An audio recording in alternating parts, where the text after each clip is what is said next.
Introduction. In the previous lesson, you learned how to write the HTML that determines how a web page is structured. The next step is to make that structure look good with some style, which is exactly what CSS is for. In the next few lessons, we're going to focus on what we believe are some foundational CSS concepts. Things that everyone should know from the beginning whether they are just starting out or need a refresher. Lesson Overview. This section contains a general overview of topics that you will learn in this lesson. Understand how to use the class and ID attributes. Add styles to specific elements using the correct selectors. Basic syntax. At the most basic level, CSS is made up of various rules. These rules are made up of a selector, more on this in a bit, and a separated list of declarations, with each of those declarations being made up of a property value pair. Note: a div is one of the basic HTML elements. It is an empty container. In general, it is best to use other tags such as h1 or p for content in your projects. But as we learn more about CSS, you'll find that there are many cases where the thing you need is just a container for other elements. Many of our exercises use plain divs for simplicity. Later lessons will go into much more depth about when it is appropriate to use the various HTML elements. Selectors. Selectors refer to the HTML elements to which CSS rules apply. They're what is actually being selected for each rule. The following subsections don't cover every selector available, but they're by far the most common and the ones you should get comfortable using first. Universal selector. The universal selector will select elements of every type as in the whole document, hence the name universal. And the syntax for it is a simple asterisk. In the example below, every element would have the color, purple, style applied to it. Type selectors. A type selector or element selector will select all elements of the given element type, and the syntax is just the name of the element. Here, all three div elements would be selected, while the p element wouldn't be. Class selectors. Class selectors will select all elements with the given class, which is just an attribute you place on an HTML element. Here's how you add a class to an HTML tag and select it in CSS. Note the syntax for class selectors. A period immediately followed by the case-sensitive value of the class attribute. Classes aren't required to be specific to a particular element, so you can use the same class on as many elements as you want. Another thing you can do with the class attribute is to add multiple classes to a single element as a space-separated list, such as class alert text severe alert. Since whitespace is used to separate class names like this, you should never use spaces for multi-worded names and should use a hyphen instead. ID selectors. ID selectors are similar to class selectors. They select an element with the given ID, which is another attribute you place on an HTML element. The major difference between classes and ID is that an element can only have one ID. It cannot be repeated on a single page and should not contain any white space. For ID, instead of a period, we use a hashtag immediately followed by the case-sensitive value of the ID attribute. A common pitfall is people overusing the ID attribute when they don't necessarily need to, and when classes will suffice. While there are cases where using an ID makes sense or is needed, such as taking advantage of specificity or having links redirect to a section on the current page, you should use ID sparingly if at all. The grouping selector. What if we have two groups of elements that share some of their style declarations? Both our .read and .unread selectors share the color, white, and background color, black, declarations, but otherwise have several of their own unique declarations.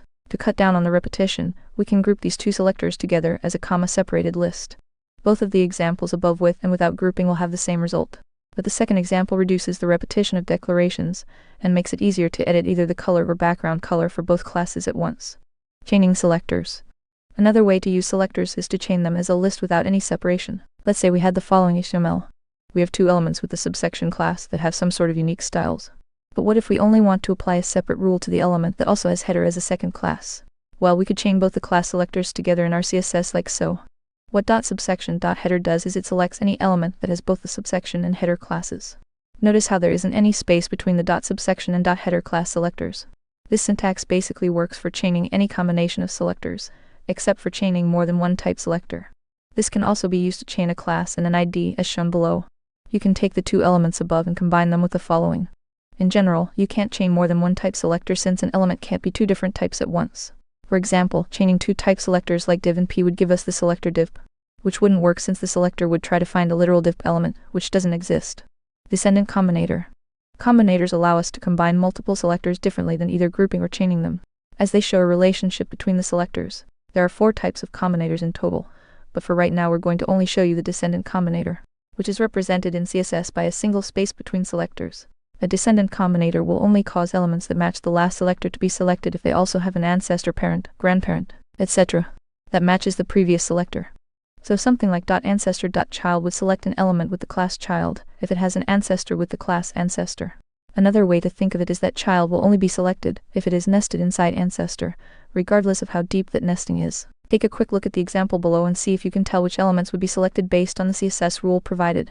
In the above example, the first two elements with the contents class B and C would be selected, but that last element D wouldn't be. Was your guess correct? There's really no limit to how many combinators you can add to a rule, so .1, .2, .3, .4 would be totally valid. This would just select an element that has a class of 4 if it has an ancestor with a class of 3, and if that ancestor has its own ancestor with a class of 2, and so on. You generally want to avoid trying to select elements that need this level of nesting though, as it can get pretty confusing and long, and it can cause issues when it comes to specificity. Properties to get started with. There are some CSS properties that you're going to be using all the time, or at the very least more often than not. We're going to introduce you to several of these properties, though this is by no means a complete list. Learning the following properties will be enough to help get you started. Color and background color. The color property sets an element's text color, while background color sets, well, the background color of an element. I guess we're done here? Almost. Both of these properties can accept one of several kinds of values. A common one is a keyword, such as an actual color name like red, with a transparent keyword. They also accept AX, RGB, and ISL values, which you may be familiar with if you've ever used a Photoshop program or a site where you could customize your profile colors. Take a quick look at CSS legal color values to see how you can adjust the opacity of these colors by adding an alpha value. Typography basics and text-align. Font family can be a single value or a comma-separated list of values that determine what font an element uses. Each font will fall into one of two categories. Either a font family name like Times New Roman, we use quotes due to the white space between words, or a generic family name like serif. Generic family names never use quotes. If a browser cannot find or does not support the first font in a list, it will use the next one, then the next one, and so on until it finds a supported and valid font. This is why it's best practice to include a list of values for this property, starting with the font you want to be used most and ending with a generic font family as a fallback. For example, font family, Times New Roman, serif. Font size will, as the property name suggests, set the size of the font. When giving a value to this property, the value should not contain any white space. For example, font size, 22px has no space between 22 and px. Font weight affects the boldness of text, assuming the font supports the specified weight. This value can be a keyword, for example font weight, bold, or a number between 1 and 1000. For example font weight, set on 100 the equivalent of bold. Usually the numeric values will be in increments of 100 up to 900, though this will depend on the font. Text-align will align text horizontally within an element, and you can use the common keywords you may have come across in word processors as the value for this property. For example, text-align, center. Image height and width. Images aren't the only elements that we can adjust the height and width on, but we want to focus on them specifically in this case. By default, an img element's height and width values will be the same as the actual image file's height and width. If you wanted to adjust the size of the image without causing it to lose its proportions, you would use a value of auto for the height property and adjust the width value. For example, if an image's original size was 500 px height and 1000 px width, using the above CSS would result in a height of 250 px. These properties work in conjunction with the height and width attributes in the HTML. It's best to include both of these properties and the HTML attributes for image elements, even if you don't plan on adjusting the values from the image file's original ones.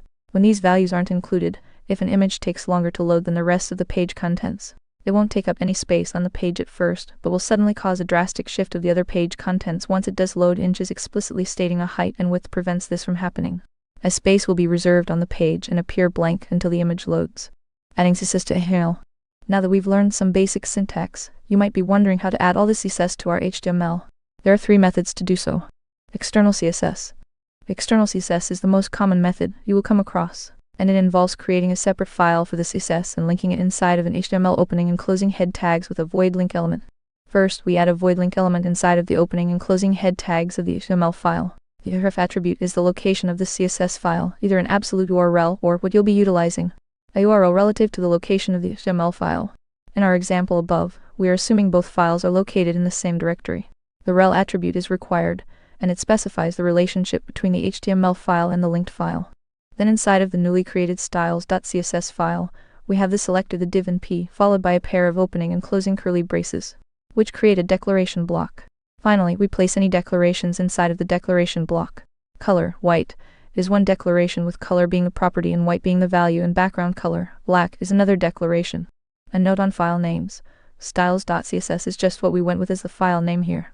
You can name the file whatever you want as long as the file type is .css, though style or styles is most commonly used.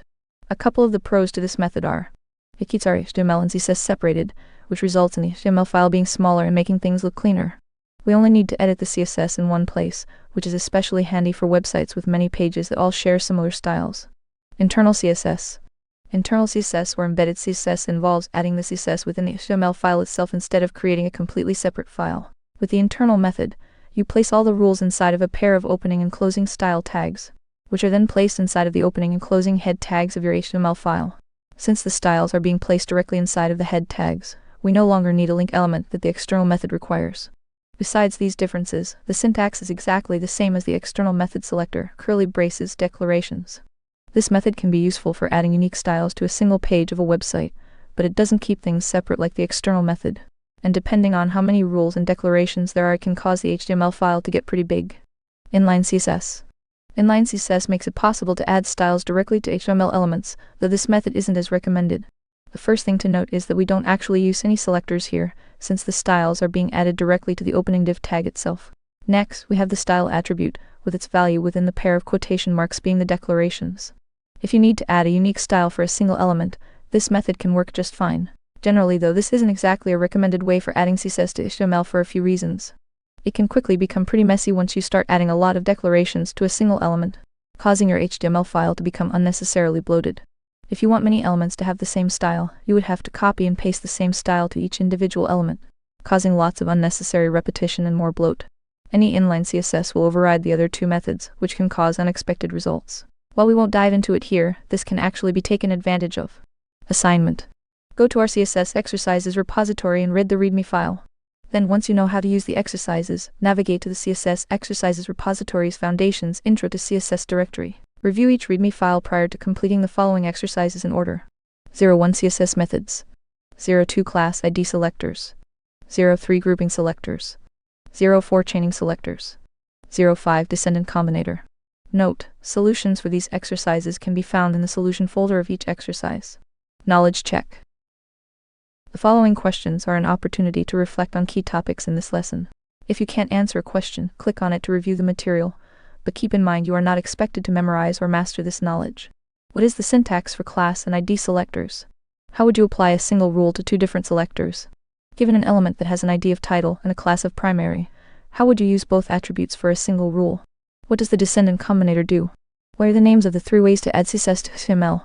What are the main differences between the three ways of adding CSS to HTML? Additional resources. This section contains helpful links to related content. It isn't required, so consider it supplemental.